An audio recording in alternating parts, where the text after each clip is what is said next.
All right, Genesis 34. Let's read a bit here and find out what's going on. Has it been a couple weeks since we've been in Genesis? Because I feel like 3 weeks ago we talked about Jacob preparing to meet Esau. We had a couple weeks off there. The chapter 34 opens with Dinah. Did you know Jacob had a daughter named Dinah? Sort of slipped a daughter in there amongst all the sons being born into the world.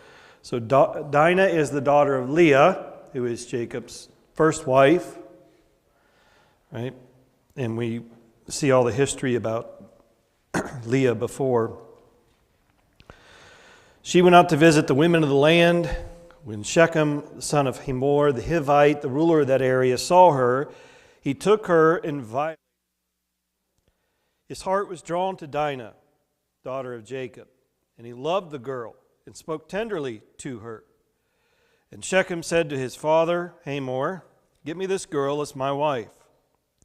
When Jacob heard that his daughter Dinah had been defiled, his sons were in the fields and with his livestock, so he kept quiet about it until they came home. Then Shechem's father, Hamor, went out to talk with Jacob. Now Jacob's son had come in from the fields. As soon as they heard what had happened, they were filled with grief and fury, because Shechem had done a disgraceful thing in Israel by lying with Jacob's daughter, a thing that should not be done. But Hamor said to them, "My son Shechem has his heart set on your daughter. Please give her to him as his wife. Intermarry with us, give us your daughters, and take our daughters for yourselves. You can settle among us, the land is open to you. Live in it, trade in it, and acquire property in it." Then Shechem said to Dinah's father and brothers, "Let me find favor in your eyes, and I will give you whatever you ask. Make the price for the bride and the gift I am to bring as great as you like, and I'll pay whatever you ask me. Only give me the girl as my wife." Because their daughter had been defiled, Jacob's son replied deceitfully as they spoke to Shechem and his father Hamor. They said to him, "We can't do such a thing. We can't give our sister to a man who is not circumcised. That would be a disgrace to us. We will give our consent to you on the condition only that you become like us by circumcising all your males. Then we will give you our daughters and take your daughters for ourselves. We'll settle among you and become one people with you. But if you will not agree to be circumcised, we'll take our sister and go." Their proposal seemed good to Hamor and his son Shechem.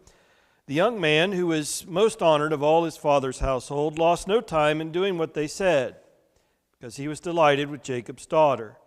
So Hamor and his son Shechem went to the gate of their city to speak to their fellow townsmen.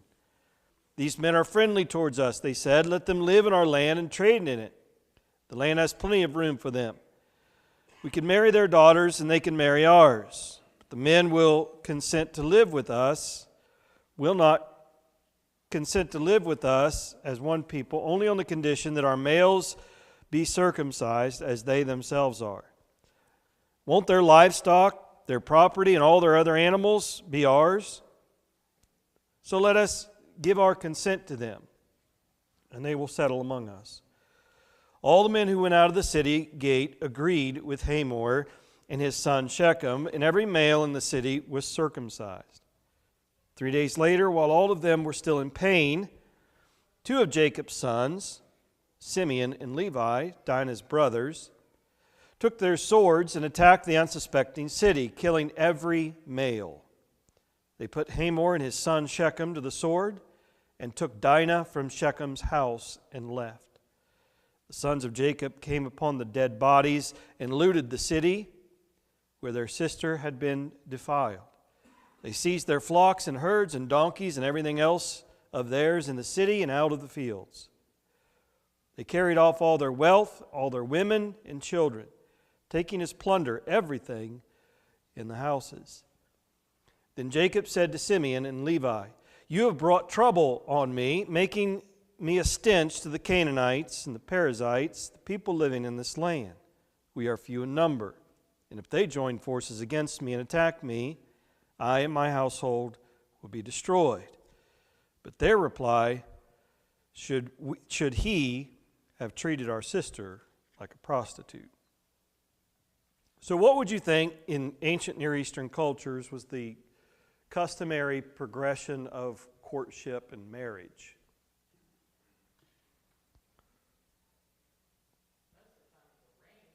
Okay.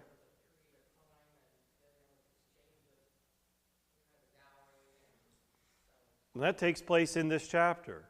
Shechem goes and appeals to his father and wants a bride price, a dowry paid for Dinah. In fact, this sort of tips his hand of how much wealth these people have. He basically says, here's a blank check. You fill it out. You tell me what you want. But Shechem put the cart way before the horse when he had sexual relations with Dinah long before their culture would have recognized any sort of advocacy for that.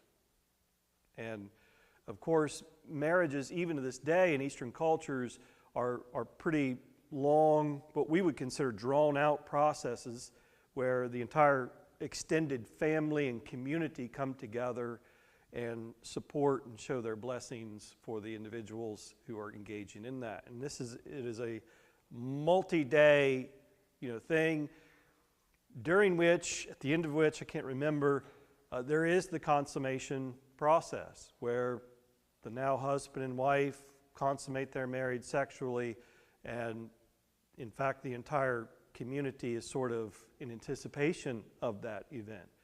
But that's already taken place. That's ruined all of that. And in our culture, marriage is quite different in the sense of you leading up to it. I was ironically covering marriage this past week in my sociology class with high school students, and I introduced them to this television show that I came across called Married at First Sight. But think of the concept. You apply for this and you describe yourself, all your likes, dislikes, down to the minute detail, I'm sure, and 3 experts, a preacher, a sociologist, and a marriage and family therapist, pair you with somebody, and you do not know who you are marrying until they walk down the aisle. Then they proceed to decide through a so many week period, is this right? Are we compatible? All the things that we do leading up to, the proposal to say, let's get engaged. They sort of definitely put the cart before the horse and said, we're going to get married, and then we're going to, do the reverse of what it is. That's even radical for our culture, right? Based on biblical values, which our society is in a lot of ways still, the traditional way is for a husband and wife, to be married together for life, one man, one woman, although, of course, that's been under assault on a number of places. But we understand our Western cultures is quite different even than Eastern cultures. What my point in all of this is to say, even this is, what happens here, this seems like a Western culture move. Like, they shack up, but we're not told that Dinah consented to any of this, so I think a lot of times we presume that this is a rape, not consensual. Well, not all translations will bear that word out. Some will say, it says he violated her, like one. But, the violation could be in the sense that they had sexual intercourse before they were married, and that was something that was a great insult. And you can see by the brother's reaction, and by Jacob knowing what the brother's reaction would be, that this was something quite serious. And their ultimate plan that they come up with, and it says that they deceitfully proposed this idea about circumcision to Shechem, Hamor, and the people of this area in order to, they knew what they were going to do. Oftentimes we like to, I think, put many of these biblical ancestors, people of the nation of Israel up on a pedestal and see them in a very idealized way. But here's one of those moments where you really see, the flaws of the brothers. And some people might say in the heat of the moment, maybe they were justified in being angry, but were they justified in what they did by taking the lives of these men? I don't know exactly how their particular greater cultural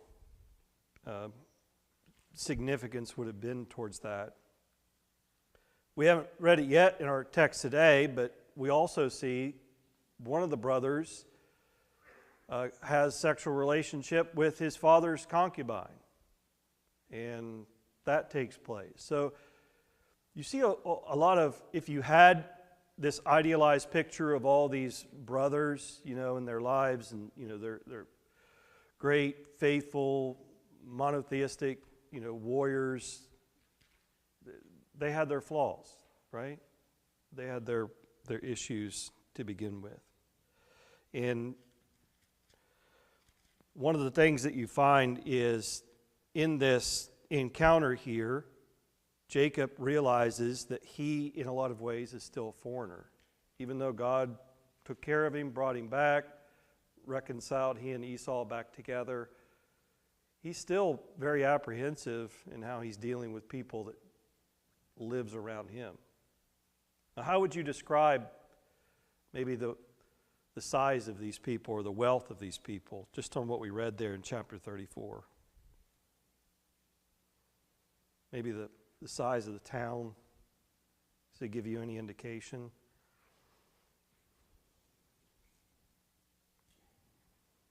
I don't know if you have a map in your Bible that gives you an idea in the back where Shechem would be, but according to the map in the back of my Bible, it has it like right smack dab in the middle of like Israel.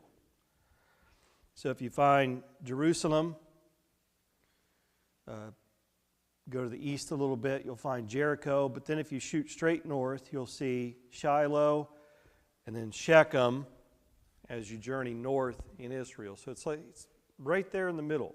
And this would be what would be considered a very fruitful area agriculturally for flocks and herds. Thank you. It would have been very conducive to flocks and herds. One of the indicators that I get from the text is there's a city gate calling the townspeople. It doesn't tell us, it's anything about the size. But if you have a city gate, which is a protective measure against people who might do you harm, I get the impression that it's a city of some means, and it's a city of some size anyway. In those cultures, by the way, legal actions were conducted at the gate, at the city gate. We would go to the courthouse, right? We would go through legal channels, courthouse, those kinds of things. They went to the city gate. That's where all legal matters, all business transactions that were of consequence was at the city gate. And they meet at the city gate in order to share this proposal. Guys, you're grown men. They've asked us to be circumcised. And for that procedure, you can only imagine, the pain that they would be going through. It's a multi-day process, right? Because even after a couple of days, them going through it, they're still in pain and very much vulnerable, weakened. So much so that two of the brothers were able to take swords and subdue all of them and kill all the men that they were targeting. So, but they were all on board. Any indication in the text maybe what their motivation was?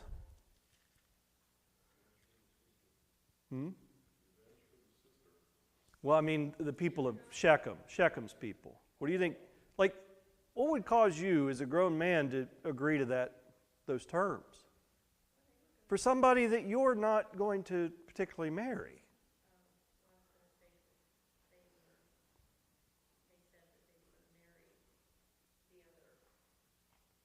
Right.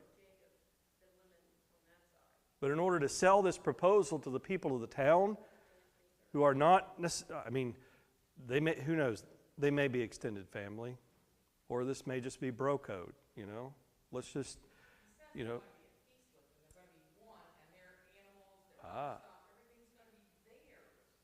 Financially motivated, I think. Maybe. Yeah, I think this tells me a couple things. Number one, they recognize the wealth that Jacob has and the potential of increase to their flocks, herds, wealth, you know, status of bringing this family group, you know, all the people that Jacob has acquired up to this time, his 4 wives, 2 wives and 2 handmaids who were wives, all these sons. Now, the daughter that obviously Shechem is quite, sees in a very different way. But everything we've looked at here up to this point tells us that Jacob enriched himself greatly. God was blessing him. The flocks and the herds that he had to have been enormous. So they saw this as an opportunity to enrich themselves and perhaps even promote their place among the Canaanites, right? And they were willing to go through this. So that tells you, you know, what seems to be their motivation. Any other thoughts on Dinah, the Shechemites?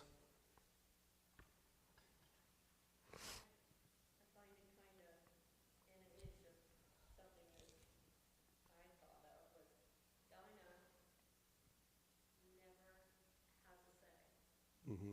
Well, women didn't in that culture. Yeah.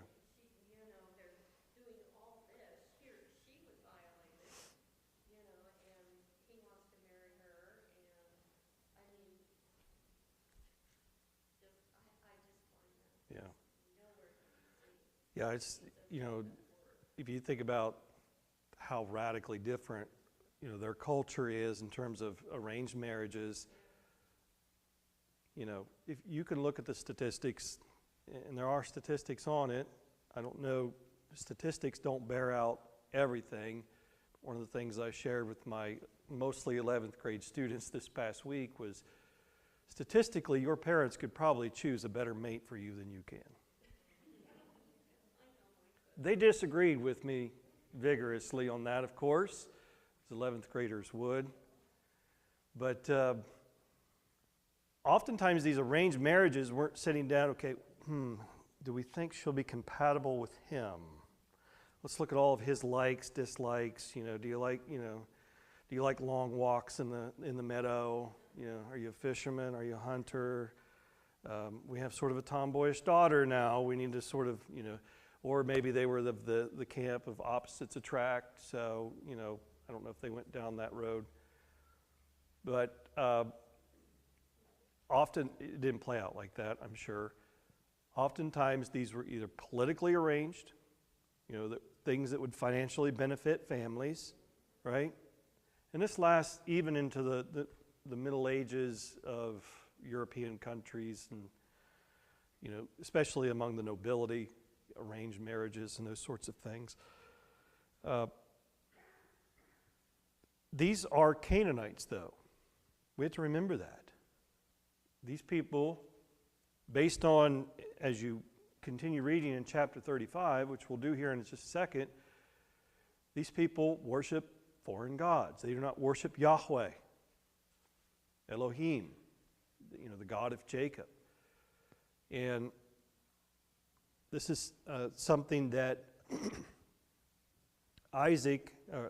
Abraham, if we go back to his portion of the story, he was very explicit to his servant, in search of a wife you are not to take from the Canaanites. And Isaac, it was very important for him as well, because Esau chose to marry Canaanite women, and they brought great heartache to Isaac and Rebekah. And you see that in his portion of the story. Jacob, of course, goes back to the roots of the family and ends up finding Leah and Rachel.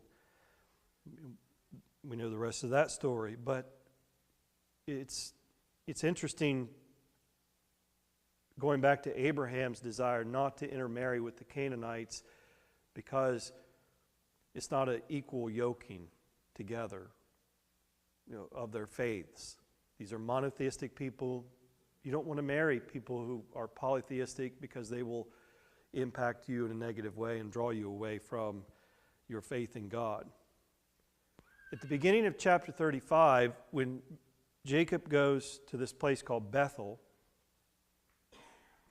what he tells his household,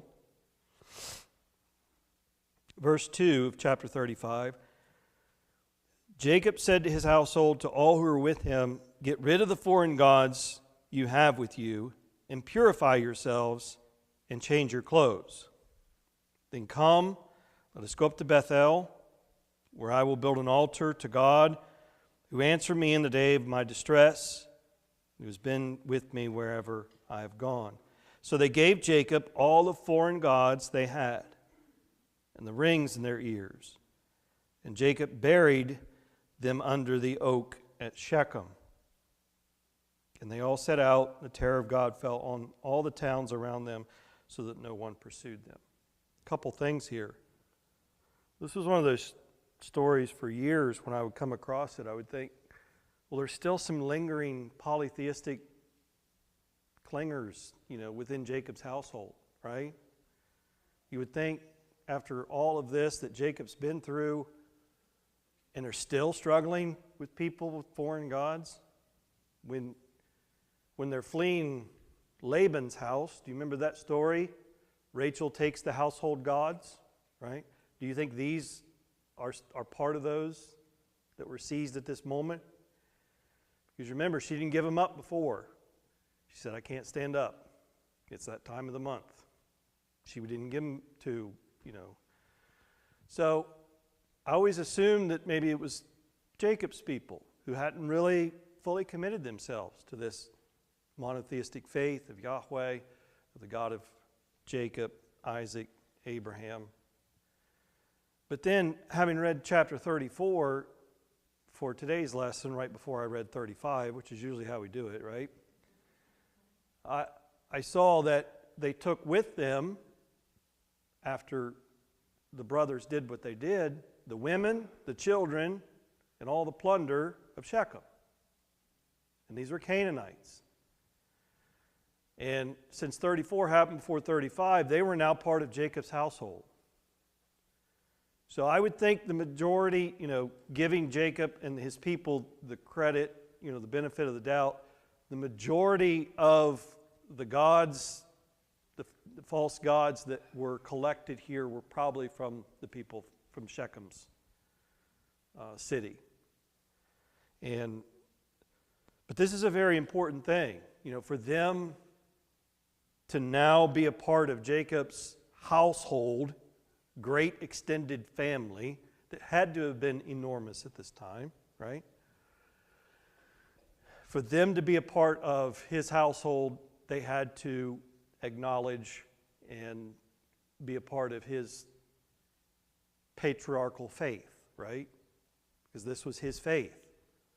It was a faith in God. And Jacob indicates here at the beginning of 35, he's taking care of me every step of the way. Now, when when he is told by God to go to Bethel, again, if you were to go back and look at your map, you would see it's not a very far journey for Abraham and where he goes. Bethel is actually south, a little bit south, below Shechem. Still, I think it's very close to Jerusalem, not far off where Jerusalem would end up being anyway. But the word Bethel means house of God. The word for house in Hebrew is Beit, Beth. Is that right, Mark? Yeah. And the house of God, and he calls it El Bethel. So it would be like God, the house of God, or the house of God for God. And this is pretty significant. When it says that Jacob built an altar, I don't think it was just some stones placed in, kind of a vertical scenario here. I think there was something probably a lot more significant, something more permanent than just an altar out in the wilderness. And this place would be very important moving forward in the history of Israel. It's very close to Shiloh, where the tabernacle will be for a period of time. It will continue to be an important geographical location for Israel. But this is one of those moments in Jacob's life, and there's several of them. We looked at one of them last time, didn't we? Didn't he wrestle with God? And his name was changed at that point. But it seems as though it's in this chapter where it's like, it's official, right? Because if you look at, just look at verse 6 and following. Jacob and all the people with him came to Luz, that is Bethel, in the land of Canaan. There he built an altar, called the place El Bethel, because it was there that God revealed himself to him when he was fleeing his brother. Now Deborah, Rebekah's nurse, died and was buried under the oak below Bethel. So his name Allon Bakuth. After Jacob returned from Padan Aram, God appeared to him again and blessed him. God said to him, "Your name is Jacob, but you will no longer be called Jacob. Your name will be Israel." So he named him Israel. Which tells me, after the wrestling incident, right? Isn't that where it's first mentioned? Or am I way off base here? Am I misremembering? Yeah, he tells him. Back in chapter 32, verse 28, the man said, "Your name will no longer be Jacob, but Israel." But here it's sort of official. So, anybody here have a nickname? Maybe that you approved of? You chose as a kid? Or, a lot of times nicknames are given to us by people based on not so smart things we choose to do when we are younger. It's like people, much like they do here in the Bible, they name things based on the events that happen. But it could have been a situation where it's Jacob, that's it, we call him Israel. It's kind of like sort of an add-on name, nickname, not really a nickname, but you know what I mean. It's not like his name wasn't officially changed. You don't go to the registry of the town of whatever he was a member of. He wasn't really. And see, this is his registered name. Here it's official. And what does Israel mean? Or what does it convey, the name Israel? One who does what with God? Struggles, wrestles. The name Jacob one who grasped the heel, and I think Mark did a good job trying to show from the biblical text that Jacob sometimes gets a raw deal in his faith, in his disposition, and some of the things that people ascribe to him maybe in wrongful ways based on the translations of words. But this word is quite appropriate moving forward for the descendants of this man, right? These are people who struggle with their God. They wrestle with their God. There are times when it's really good. They are faithful, and there are times when they abandon. They totally turn their back on the God that redeems them, saves them, delivers them, and the God of their ancestors. Jacob will not do that. Now, Israel will not do that. He is going through a process where he is following the instructions of God. He builds an altar to God, names it in honor of God, so all the people around know that Elohim, Yahweh, He is the God of Jacob. He is the only God. And I think that's something that Jacob, now Israel, would have advocated and promoted, certainly. Bethel, I think this altar here is something more than just a makeshift altar. I think it's something probably a little bit more permanent in nature. I mean, he has enough help to build it, right? He's got enough sons who are of grown age, it seems like, or at least are old enough to be getting married and killing people with swords, right? So they can be involved in this as well. And it's a very holy place. What does Jacob set up? Verse 14.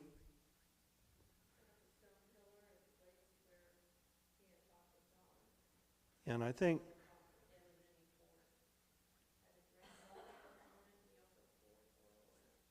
this idea of setting up pillars, stone pillars, as memorials, as religiously significant holy sites, it was something beyond Israel's practice here. There were others that did this as well. And I know that the discussion of sacred pillars has come up before, and this is not like the country of pillow. Like, even though Jacob used one of these stones as a pillar, that he set up as a pillar, you know what I mean? These were large, quite large stones, and it was for that reason, so that they could be visible at a great distance. And it would be a conversation starter for generations to come. What does that mean? What's the significance of that?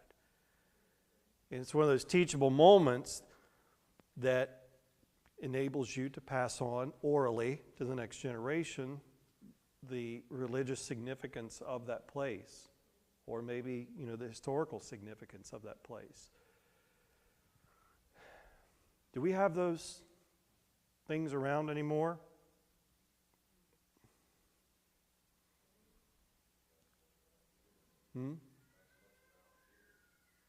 Where might be one of those that you can think of? Okay. Well, closer to our time on the historical timeline,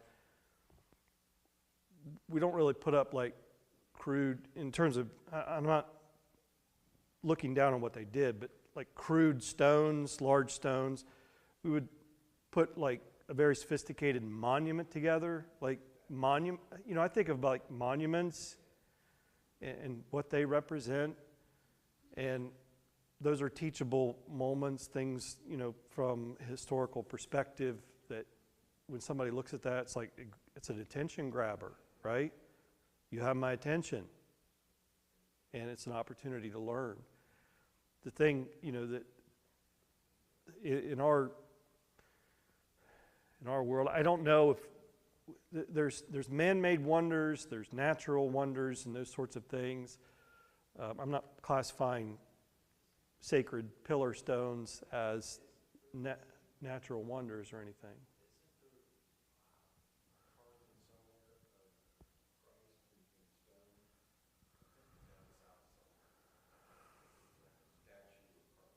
Could be. Well, I know I lost my train of thought. I had something, and it was like gone. You ever have those moments? I'm stalling because I'm trying to remember. Yeah, Todd, help me out.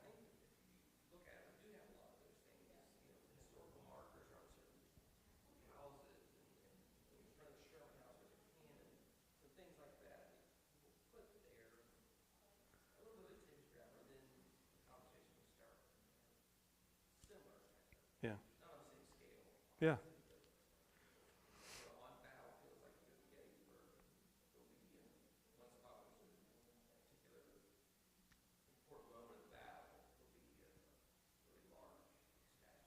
And one could probably argue that it's almost like, as a society, and I'm not discrediting or dismissing any of those singular monuments, but we are very oversaturated in terms of like historical significant places, wouldn't you say?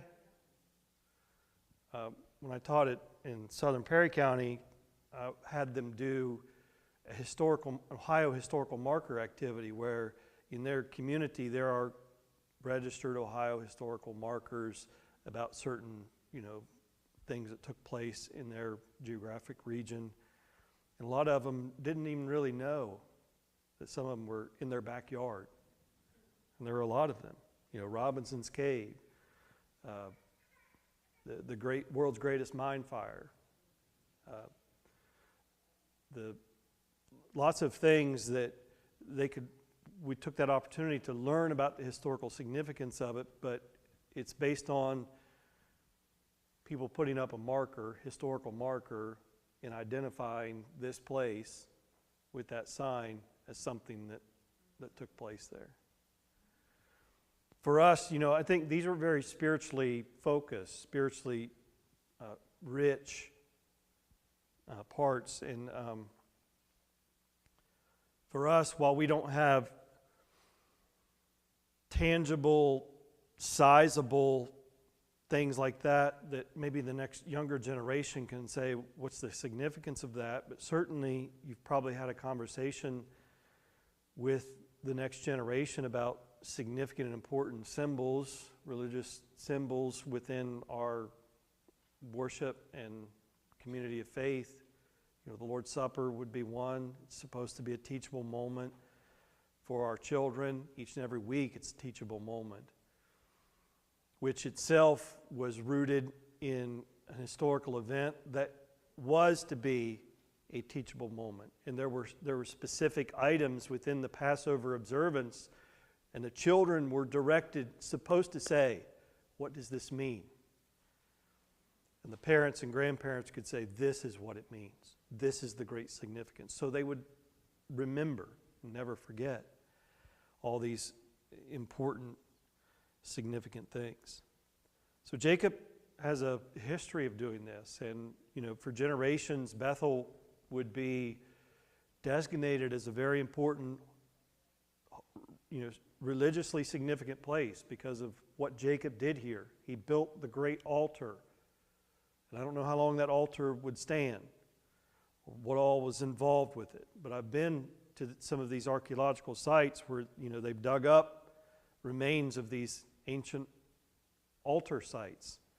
And I'm telling you, it's not just a stone altar. It's more than that. There are more things than that. Perhaps even God gave him the plans, as it were, and what he desired.